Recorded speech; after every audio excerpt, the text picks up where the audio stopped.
Janelle, this is toDIYfor, and obviously cottage edition, as I do every year. So I will leave the previous videos linked below, what I've done in past cottage videos. But today I'm going to show you how to make a trendy circle towel. It's pretty simple. So you'll need 2 large towels, some dye, also needle and thread, elastics, scissors, and a drink. Because we're at the cottage, why not?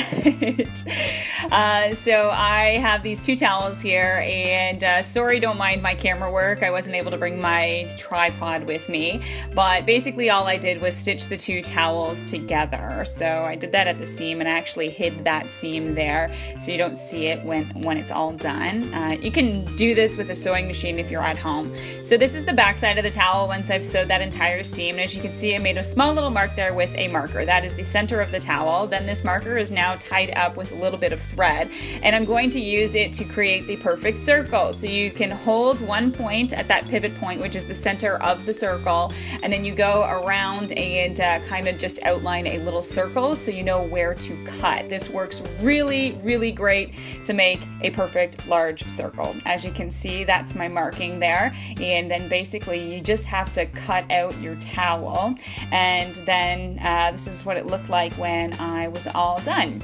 Now, so if you want to create the same style pattern of tie-dye that I did, which is a spiral, you'll grab the towel right in the center point there and gather it like I have, and then take a couple of elastics, and then you're going to wrap that around the towel, keeping it in that kind of shape. Now to tie-dye, depending on the dye that you're working with, mine's some powder dye, and I'm dumping it into some hot water here in the sink. A large bucket would work as well. And then basically I just submerged my towel. So I didn't have any gloves. I ended up using some scissors to force that down, and depending on how dark you want this to be, you might end up letting it sit longer. I found some gloves, so you need to rotate this every once in a while. I let mine sit for about a half an hour.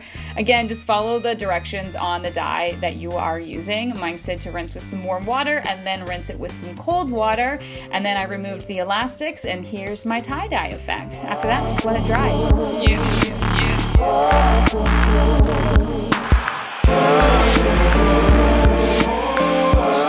So that's all there is to it. Obviously my towel is a little bit small because I used some smaller towels, and this would be a lot easier to do at home. You can just run it through a sewing machine to sew the 2 towels together. I would also suggest stitching around the outside. I got a little bit lazy, didn't want to hand stitch it because I kind of wanted to get back to having some drinks at the cottage, but that's what I would do differently if I was at home. So if you enjoyed this video, please give me a like. Don't forget to subscribe. I will be back next Wednesday with a new DIY for you. And if you try this for yourself, send me some photos on Instagram and on Twitter. You can follow me at Janelle Steeper. Cheers! I gotta get back to drinking. Yeah.